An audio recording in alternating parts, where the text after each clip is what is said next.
24 जुलाई 2022। अस्सलाम वालेकुम मेरे दोस्तों, सज्जनों और बेलियों। आज संडे है और संडे का सोचा छोटा सा एक व्लॉग भी आपको बना दूं, क्योंकि मेरा व्लॉग तो पौधों के बारे में ही होगा।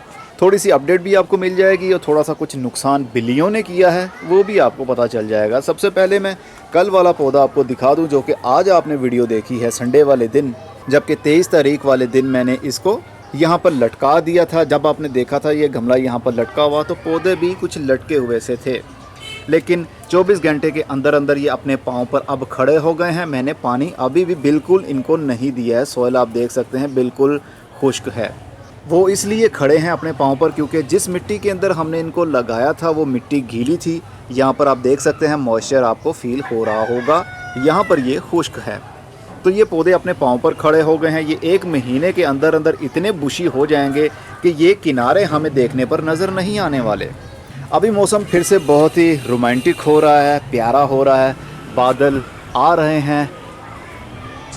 ये चीलें आप देख सकते हैं ना, ये तेज़ हवा चलने की वजह से चीलें भी इर्द गिर्द घूमती रहती हैं। जहाँ पर हवा तेज़ जाएगी उन्हीं डायरेक्शन में इनकी सिमत भी बदल जाती है। अभी फिर से बादल आने वाले हैं। परसों भी बारिश हुई, कल भी बारिश हुई और आज फिर से मुझे लग रहा है थोड़ी देर बाद बारिश आने वाली है। मैं क्या कर रहा हूँ जनाब, थोड़ी देर पहले ही बच्चों ने यहाँ के मेरे गार्डन की सफाई कर दी है। अच्छी बात है, सफाई करनी चाहिए। मेरा जो प्लान था वो था कि पहले मैं दीवारों को कवर कर दूं ताकि मुझे दूसरी साइड पर देखने पर नज़र ना आए। अब देखिए दूसरी साइड पर फ़िलहाल के लिए तो नज़र आ रहा है। यहाँ पर कुछ बेलें लगी होती थी जो कि पूरा एरिया को कवर किए हुए थी, उनको मैंने उठाकर अपने गार्डन के सेंटर में रख दिया है। जैसा कि हमारी ग्लोए वाइन है, इसको मैंने बहुत मुश्किल से ये ट्विस्ट हुई थी एक दूसरे के साथ में। ग्लोए वाइन, रंगून क्रीपर और ये सोनिया बेल, ये वाली बेल, ये तीनों चीज़ें आपस में इतनी ट्विस्ट थी कि इनको खोलना मुश्किल था, लेकिन काफ़ी टाइम लगा। तकरीबन 1 दिन मेरा पूरा लग गया। मेरी कोशिश ये थी कि एक भी टहनी टूटने ना पाए। तो अल्लाह के करम से एक भी टहनी नहीं टूटी। मैंने सब के ट्विस्ट खोल लिए और सेंटर में अपने गार्डन में रख कर इनको हुड के ऊपर तक पहुंचा दिया, क्योंकि इनकी टहनियाँ इतनी लंबी हो चुकी थी कि ये ऊपर तक चढ़ जाती हैं। तो ऊपर से मैंने हल्का सा इनको बांध दिया है ताकि तेज़ हवा चलने की वजह से ये गिर ना जाए टहनियाँ। रंगून क्रीपर को फूलों के गुच्छे भी लगे हुए हैं, फूल भी खिल रहे हैं, इनमें से धीमी धीमी सी खुशबू भी निकलती है। और साथ में ही देखिए जनाब सोनिया बेल, इसका बोटेनिकल नेम मुझे अभी याद नहीं आ रहा है, स्क्रीन के ऊपर मैं टाइप कर दूँगा, क्योंकि हर पौधे का नाम मुझे ज़ुबानी याद नहीं होता है। समटाइम होता भी है, समटाइम जहन से निकल जाता है, क्योंकि वही काम आपको रूटीन में याद रह पाता है, नाम याद रह पाते हैं जिसके आप डेली बेस पर नाम लेते हैं। अगर आप अपने किसी दोस्त को 5 से 10 साल के बाद मिलते हैं तो समटाइम ऐसा भी होता है कि उसका नाम याद नहीं आता। हम सोचते हैं कि उसका नाम क्या था, फिर अचानक से हमें पता चलता है हाँ इसका फ़लाँ नाम था। उसी नाम से फिर हम उनको पुकारते भी हैं। तो जनाब ये देखिए बहुत खूबसूरत अंदाज से ये बढ़ रही हैं। इनमें मॉर्निंग ग्लोरी की एक बेल भी है। ये वाला पत्ता मॉर्निंग ग्लोरी का है और ये वाला पत्ता एंटीगोनन बेल का है। दोनों बहुत अच्छी चल रही हैं। साथ में रेलवे क्रीपर, ये भी मॉर्निंग ग्लोरी की ही टाइप है एक। असल में मॉर्निंग ग्लोरी एक बहुत बड़ी फैमिली से ताल्लुक़ रखती हैं। इनमें बहुत सारे, जैसे हम इंसानों में बहुत सारी बिल्कुल ऐसे ही, कोई सफ़ेद रंग का है, कोई काले रंग का है, कोई छोटे कद का है, कोई लंबे कद का है। तो इसी तरह पौधों में भी स्पीशीज़ होती हैं, फैमिलीज़ होती हैं, ख़ानदान होते हैं। तो ये मॉर्निंग ग्लोरी के ख़ानदान से ही हैं तीनों, इसीलिए इनको साथ साथ में मैंने लगाया है। रेलवे क्रीपर वाइन डंडे के साथ में ट्विस्ट होती हुई अब ऊपर भी चढ़ रही है। इंशाल्लाह ये जब ऊपर चढ़ जाएगी हुड के ऊपर जाकर ये अपना आप फैलाना भी शुरू कर देगी। तो यहाँ पर मैंने सेंटर में रख दिया है। अब मेरा जो पहला स्टेप है वो यही कोशिश होगी मेरी कि सेंटर में जाकर हुड के ऊपर पौधों का एक शेड बन जाए और ये पौधे ऊपर से फैलना शुरू हो जाए, जिस वजह से हुड के नीचे शेडी एरिया बन जाएगा। पहले मैंने सोचा था कि दीवार को पहले कवर करूँगा, लेकिन जब सूरज थोड़ा ऊपर आता है तो फिर हुड के अंदर वाली साइड पर जहाँ पर पौधे रखे होते हैं यहाँ पर बहुत ज़्यादा धूप रहती है, पौधों के ऊपर बर्निंग भी आने लगती है। इस वजह से मैं बरसाती मौसम में ही चाह रहा हूँ कि ये हुड फटाफट से कवर हो जाए। ये दीवारों को मैं हटा नहीं सकता है। मॉर्निंग ग्लोरी की बेलें यहाँ पर लगी हुई हैं, लेकिन इनको मैं हटा नहीं सकता हूँ क्योंकि ये काफ़ी सारे ट्विस्ट भी हैं रस्सियों के साथ में, तारों के साथ में, तो ये टूट जाएंगे, इसलिए इनको यहीं पर लगा रहने दिया मैंने।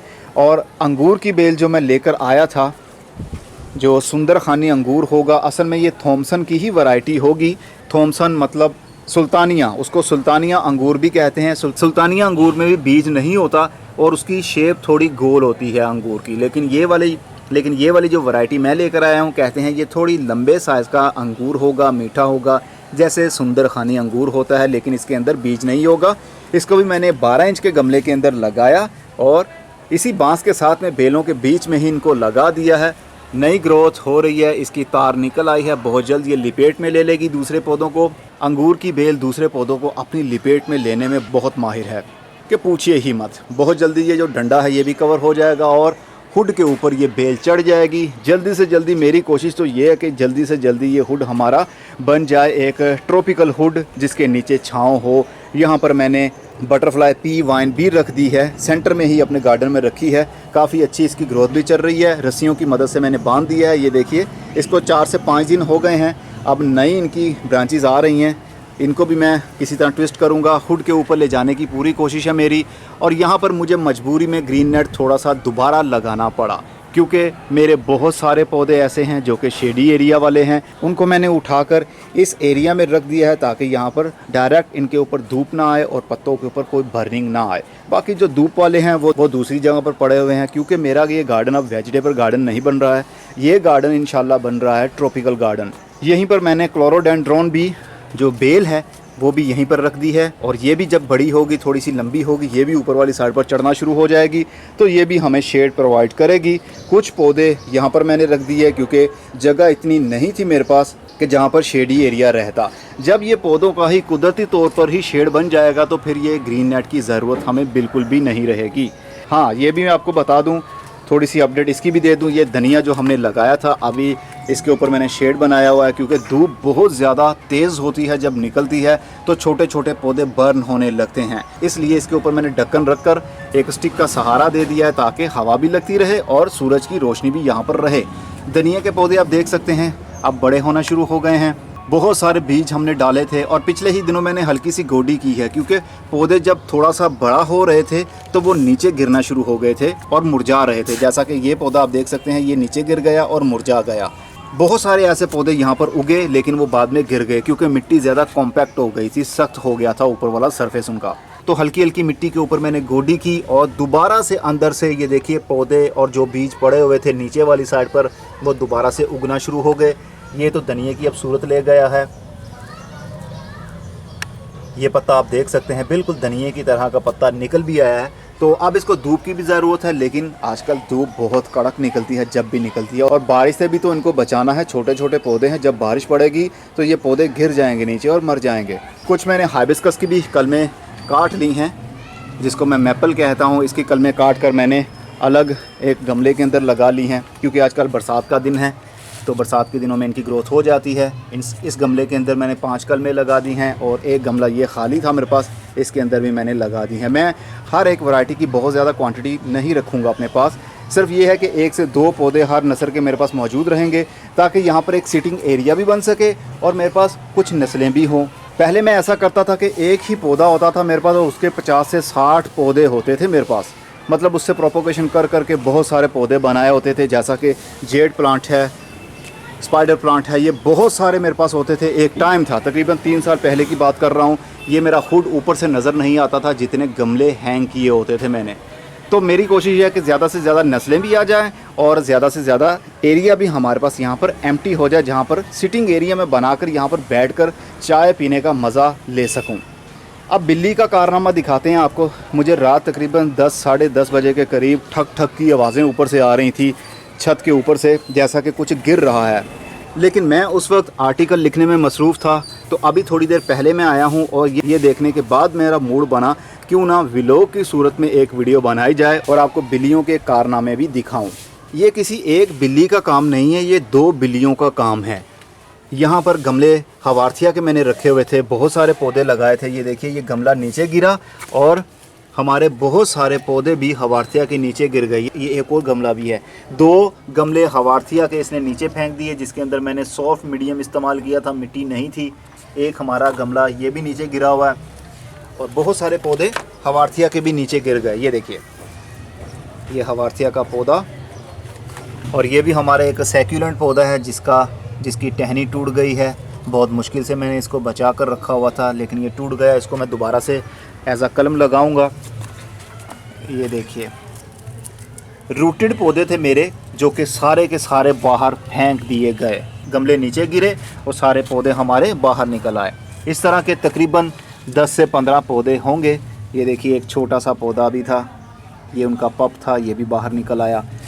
मनी प्लांट के पौधों के ऊपर यकीनन मनी प्लांट के भी बहुत सारे पत्ते और इनकी जो सॉफ्ट सी टहनियाँ होती हैं वो भी टूटी होंगी। इनको तो मैं खैर बाद में एक जगह पर इकट्ठा करता हूँ और दोबारा से इनको सॉइल के अंदर लगाता हूँ। लेकिन आपने घबराना बिल्कुल भी नहीं है, ये छोटे छोटे से काम तो होते ही रहते हैं। ऐसे कामों से अगर हम डिमोटिवेट होने लगे या हमें दुख या गुस्सा आने लगा तो फिर हम कामयाब नहीं हो पाएंगे।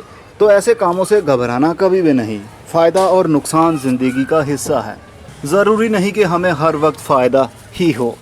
इवन कि मेरा बहुत सारा नुकसान हो चुका है यहाँ पर, लेकिन मैं घबराया बिल्कुल भी नहीं। ये सब चलता है। ये मैंने लगाए थे जनाब, पीवीसी पाइप मेरे पास पड़े हुए थे, इनको मैंने काटा हुआ था। पहले भी आपने देखे थे मेरे गार्डन में, लेकिन मैंने इनको उतार दिया था। अब मेरा प्लान ये था इनके अंदर लाइट वेट मीडियम भरूं और इनके अंदर मैं पुदीने की कलमें लगा दूं। पुदीना जैसे जैसे बड़ा होता जाएगा हम उसको काटते जाएंगे। पुदीना असल में एक ऐसा पौधा है जिसको हम दूसरे पौधों के साथ शेयरिंग नहीं करवाते। अगर हम दूसरे पौधे के फॉर एग्ज़ाम्पल इस गमले के अंदर हम पुदीना भी साथ में लगा देंगे तो पुदीने की रूट्स इतनी ज़्यादा डेवलप होती हैं कि रूट बाउंडिंग हो जाएगी और इस पौधे की ग्रोथ ऑटोमेटिकली रुक जाएगी। इसलिए पुदीने को कभी भी शेयरिंग के तौर पर दूसरे गमलों के अंदर दूसरे पौधों के साथ नहीं लगाना चाहिए। जब भी लगाएं अलग ही लगाएं। लेकिन धनिया आप लगा सकते हैं क्योंकि धनिया की जो रूट्स हैं वो अग्रेसिव नहीं होती, वो पागलों की तरह नहीं चलती, बहुत ही प्यार से नरम नरम सी टहनियाँ रहती हैं। लेकिन पुदीने के रनर्स बहुत निकलते हैं। अब ये देखिए, जब मैंने इस गमले को उठाकर यहाँ पर रखा तो ये एक लंबी सी टहनी थी, ये देखिए ये ज़मीन के ऊपर फैली हुई थी। तो जहाँ जहाँ पर ये टहनी जाएगी उसको मिट्टी मिलेगी। जैसे कि ये भी टहनी थी, ये दूसरे गमले के अंदर उसकी टहनी चली गई और वहीं पर उसने रूटिंग भी अपनी शुरू कर ली। तो इस तरह ये आपके दूसरे पौधे की जगह भी ले लेती है। इस गमले के अंदर बहुत सारे मेरे गमले रखे हुए हैं, लेकिन ये छोटे गमले हैं।